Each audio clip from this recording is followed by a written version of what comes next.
In London the other day, Richard Dawkins and I and Anthony Grayling, moral philosopher. Wow, that's the 18. Not bad. Debated against three religious types, Roger Scruton, Rabbi Neuberger, and someone else, can't remember now. Yeah. A person who'd actually written a book with the title Digging Up Jesus, or Digging for Jesus. Very funny.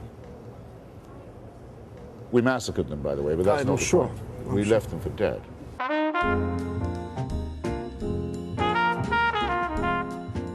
Christopher Hitchens is a man of strong opinions. I don't love my enemies.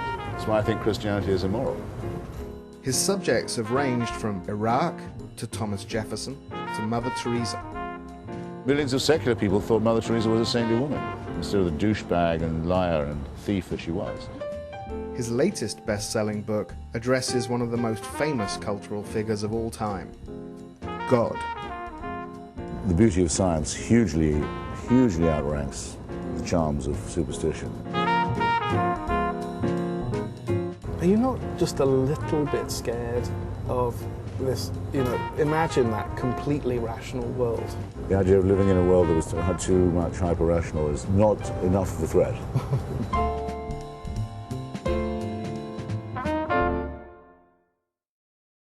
In some areas, they think they better show up because otherwise I'll be the only atheist there. And everyone who thinks that turns up, and this is hundreds of people. And they say, oh, I'm not the only one. I've been doing this for whatever it is, more than 30 years. I mean, if there was a persuasive argument, either for the existence of God or his intervention in human affairs, benign intervention, I mean, I honestly do think I would know of it by now. I would have heard it. I've had to confront it. These people are nothing like as confident as they look, and nothing like it. You ask them what they think, you get a different opinion with each person. They have no dogma, no uniform monolithic at all. Same with the Catholics, increasingly. You say, well, so you believe virgin birth? Well, no, not really. It's like the life of Brian. Right, so one by one they just get it's a la carte. off. It's a la carte. It's very much like the life of Brian, which I still think is the funniest and maybe cleverest film ever made. Blessed are the cheesemakers? Well, no, it's not supposed to take it literally. I mean, it's a reference to anyone in the dairy industry. It is. That's true, that's what they're like. Yeah, and the Palestinian Liberation Front is very prophetic Judea. as well. Yeah, no, People's Front of Judea. People's Front of Judea. And the People's Front. Splitters! Yeah. What have the Romans ever done for us? Well... Yeah, they were right about a lot of things. It's in the interest, you see, of a lot of liberals, especially in the Northeast, who are slightly snobbish, to be frank about it, to believe that there is this huge fascistic force in the rest of the country, because it enables them to write to all the Jews in New York asking to give them all their money to the Democratic Party. And it always works. It always terrifies the Jews with this. It's a racket also, actually, I think that, frankly, I do. When the Democratic National Committee runs out of fundraising schemes, they write to the Jews again and says, if we lose, the Christian right will take over the country, which it will not. It cannot do that.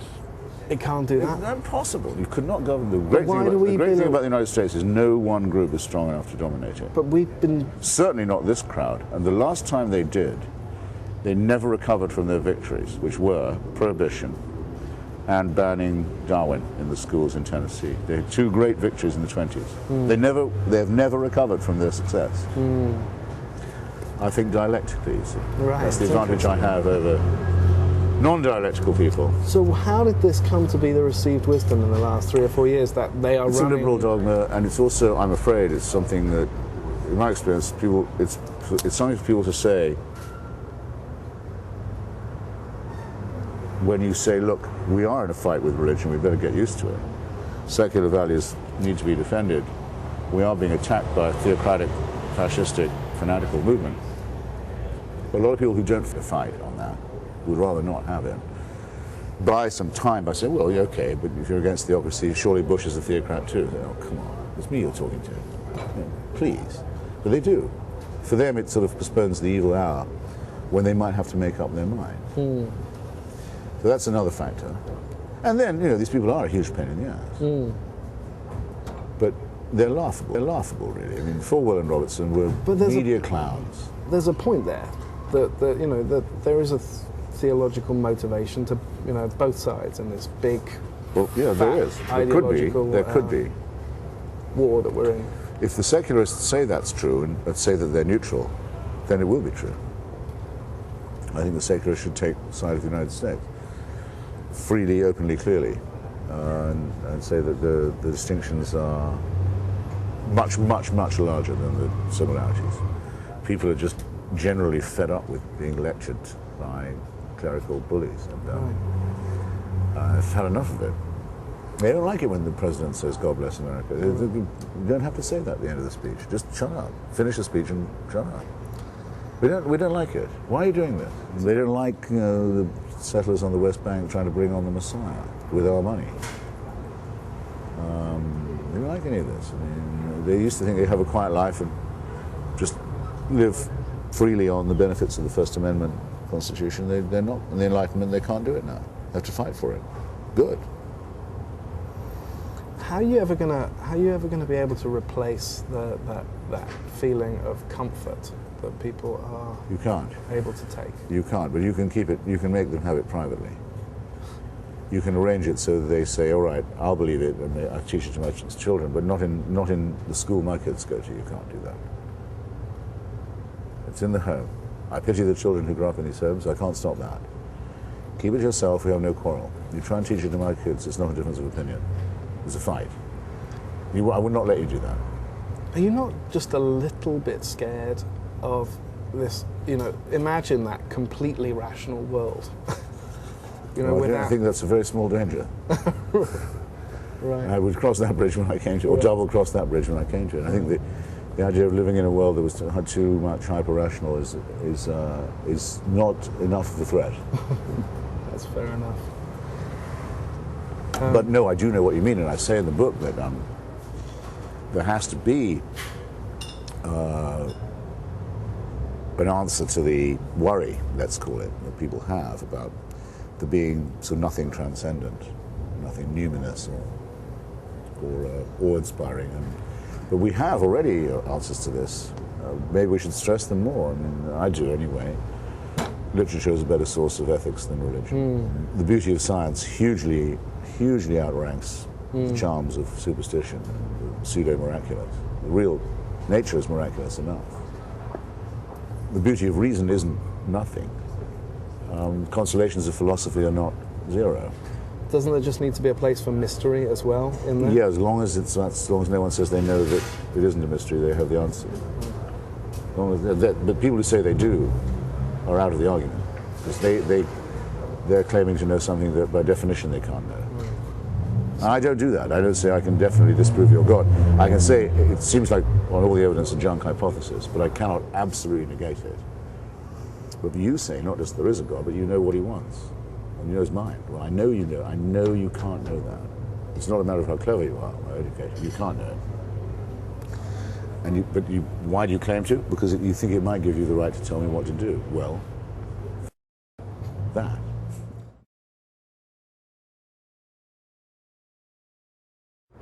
The great Sigmund had an excellent point. He said, well, if you examine religion, however sympathetically or unsympathetically, you're forced to notice the strong connection between the wish and the thought. The element of wish thinking is unbanishable from religion, mainly because we're the only species that definitely knows that one by one we're going to die. To give someone the suggestion that maybe an exception could be made in their own case is making a fairly obvious offer. The commonest objection I get when I go to debate the faithful here is that, so don't you know all the great work that Christians are doing in Africa? I said, well, I do. But I know of a lot of people who do the same kind of work without any religious motivation. You're not proving anything about your faith by doing this. Is this the most you'll say for yourself, that you're a charity? Because I'm not against philanthropy. I am against missionary work. And I'm against offering people bandages in exchange for coming to a Bible class. I think that's actually rather horrible. But they don't always even do that. They're very insipid. They'll say, but I know some good Christians who run a school for retarded children. Sure. Right. But that's what Hamas says. And Hezbollah. They both say, and it's true of them too, we take care of the poorest. Right. If the doctor doesn't come to your bit of the ghetto, we'll find you a doctor, or we'll get you to a hospital. We will. The Red Crescent will come. We'll make them do it. And we'll rebuild your house and we'll feed your children. Yes, of course. With that, when they do it, the pitch is obvious. Yeah. Okay? It's fundamentalists buying support from Slightly cleaner proposition. frightened, poor, diseased, illiterate people on the pretext of compassion. We say, well, who can't see through that? That's a man-made political movement. Mm-hmm. Like Mother Teresa, who promised to try and evangelize India so that the people there would stop using contraceptives. That was what she said she wanted to do. The overlap between religion and politics, just keeps coming up over and over again. Yes. And the book is fairly clear of politics. I mean, but you are not. Not as much as I'd like to be. No. I don't have any political allegiances anymore.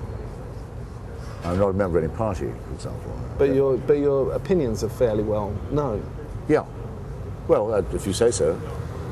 I think. If you say so, then they are. I think so. So, thank you. So, but when I was reading the book, I was thinking, every chapter is steering clear of politics, largely. I mean, it's, you can draw your own conclusions It's from an time to argument time. it's an argument with faith only. Yeah. But even in this conversation, we found ourselves, dipping into it. Well, that's because I think religion has become an optional belief, see, because of the availability of better and clearer and more beautiful explanations for things.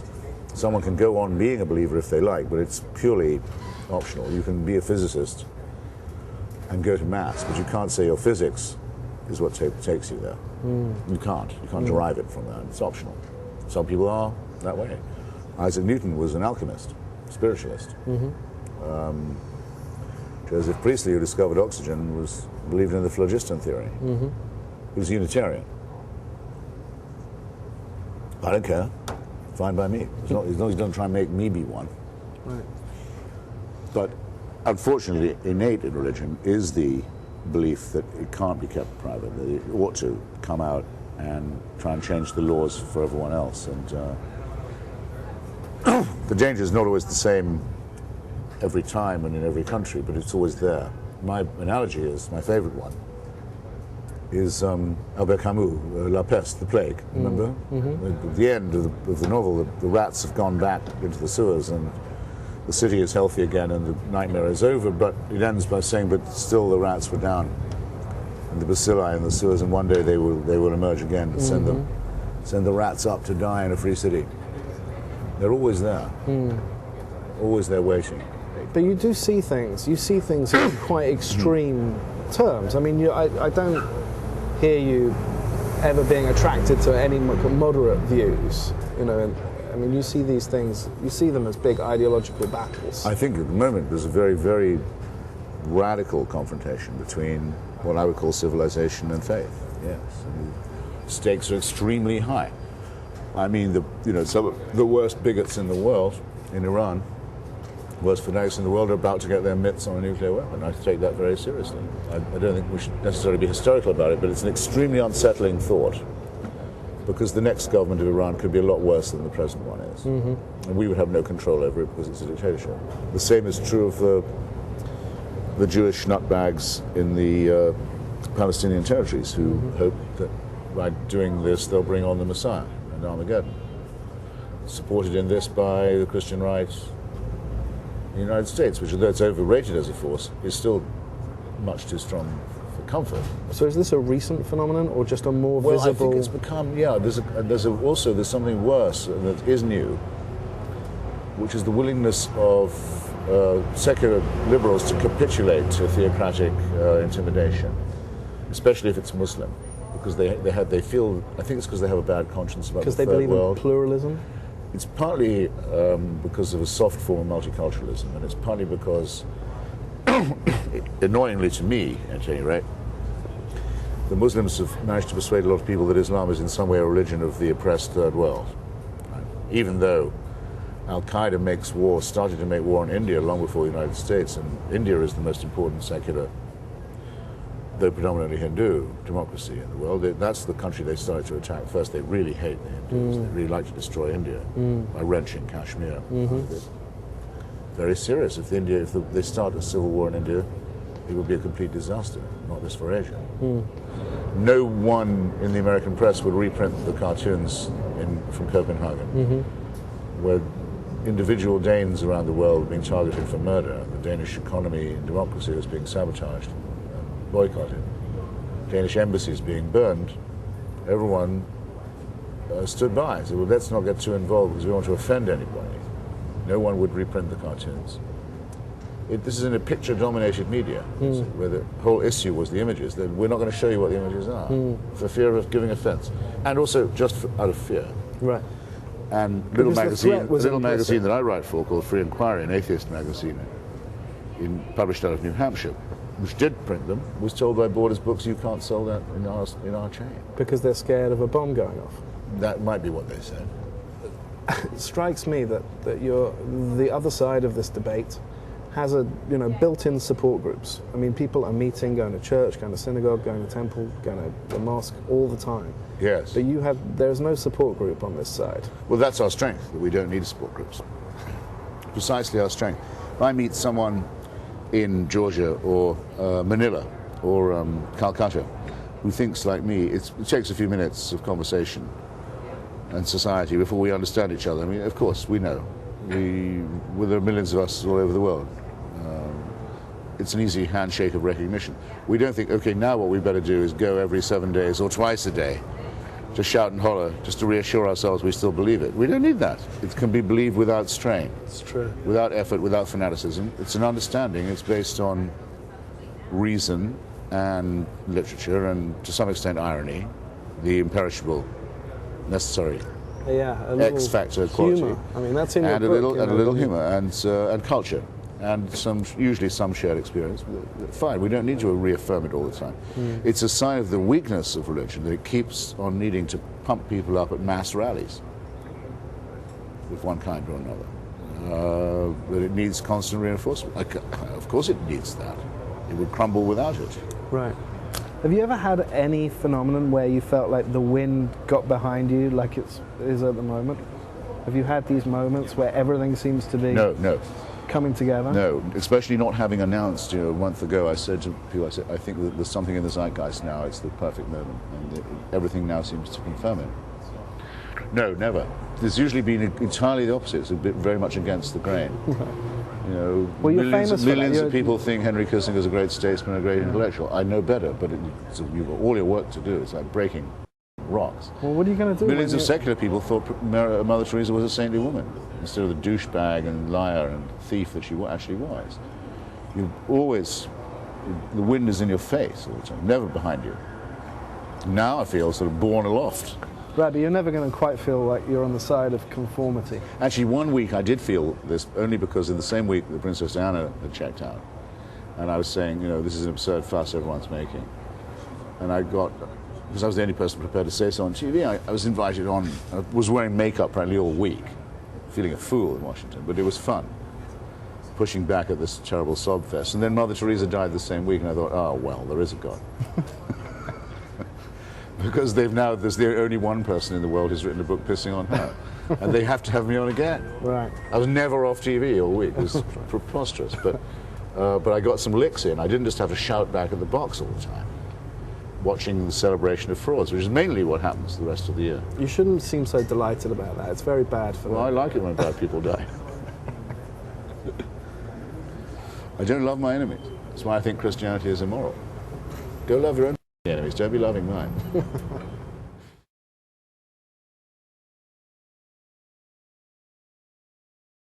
So, Orwell. I mean, you're a fan, right? Yes. How shall I improve on that answer? Well, I think in the following way. Some of my enemies and some of my friends have said either that Hitchens has or wants to be given the mantle of Orwell, and can I just take another in this series of dozens of opportunities to do? Not so. A, do not seek, have never, wouldn't dare, and B, surely do not deserve. So even those who think so are wrong, and those who sneer at me saying that's what I'd like are wrong too. But I would say that when I discovered his novels, actually, not his political ones, social ones, Keep the District flying. Clergyman's Daughter.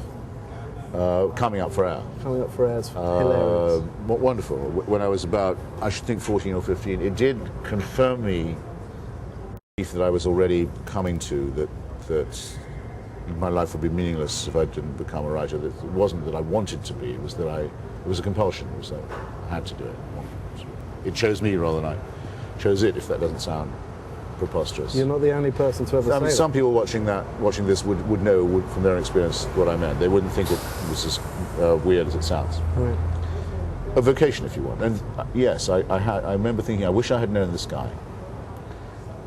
When I read him, it's as if I'm being personally addressed. He seems to have this transparent prose that communicates itself very well. It's partly because of intellectual honesty, but partly because of a certain intuition into the hidden injuries of the class system, for example. He wrote about families who are very like my own lower middle class English background. And I thought, I didn't think novels were written about people like us.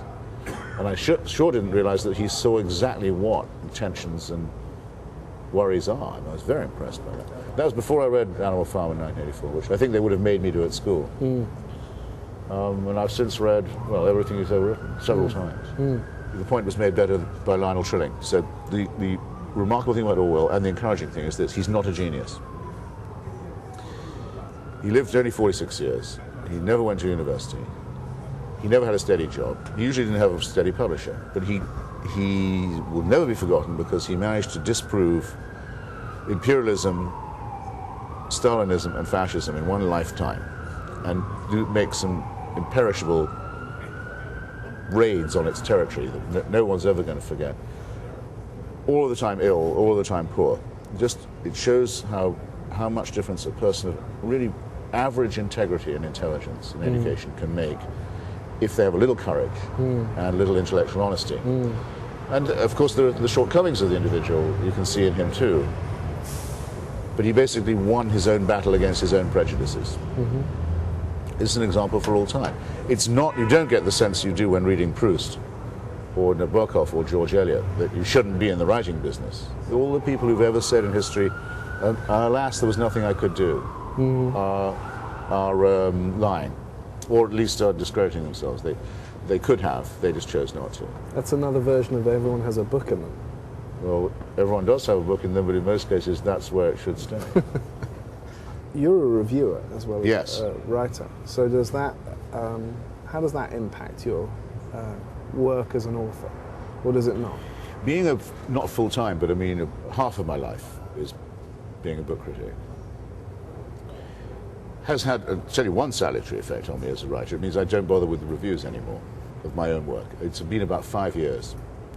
I think the Kissinger book was the last time. The last time when a good review would make my day or a bad one would get me down. I just don't, I know how the game is played too well. And maybe this would have happened to me anyway, because I have a fairly thick skin to begin with and a fairly broad back, but I have sometimes been very cheered up by a nice review, even very recently, but I'm no longer cast down by a bad one. Once or twice I read a review, I think, well, my mother could have written that. And once I read a review by a man you may know called James Wood, who I think is by far the best critic now writing in English. He's a young guy. He's the critic for the New Republic. He teaches at Harvard. Extraordinary fellow. He reviewed a book of mine a few years ago, and the wonder of reading this review was this extraordinary sense someone had really read the book, taken trouble with it, and could tell the reader what the point of it was. And that he liked it, and was nice about it, was quite beside the point to me, because he'd done the essential stuff. I've always tried to learn from that. Anyone who reads me on them, I hope would agree that I had at least done that. And the other day, I will give this to my students as an example of the difference between a reviewer and a critic. Both James and I reviewed John Updike's new novel, Terrorist. And it's one of the worst novels. I think I read your review. One of the worst novels I think ever written by anybody. And I gave it a bit of a pasting in the Atlantic. I had maybe 1,800 words to do it. And I was a bit polemical, I have to say. I compared it to better novels by Updike to show that I think he's in decline. Then I read James Wood's 5,000 magisterial words on the same book in the New Republic, and I thought, oh, for heaven's sake. why do I bother? You know, I could show this, I will, to my class, saying, this is a review by C. Hitchens. This is a piece of criticism by James Wood, showing all the literary faults and false quantities and impostures and weaknesses of structure and plot that the Waptak had. It was absolutely wonderful. You're not trying to make the reader feel something at a particular moment. You're trying to get closer to the truth. Well, I hope the two ambitions would be the same. That you are trying to force the reader to pay attention to something that you believe is important. And I know I know from my email and my mailbag that I sometimes succeed in doing that. People say, I hadn't thought of it like that before. Well, then I feel very happy. I couldn't try it in a fictional form. I couldn't move people that way, no. But I can make people, I can make them laugh, and I can, if not make them cry, at least make them, you know. You certainly made a lot of people think. Well, you say that, then that's enough for me.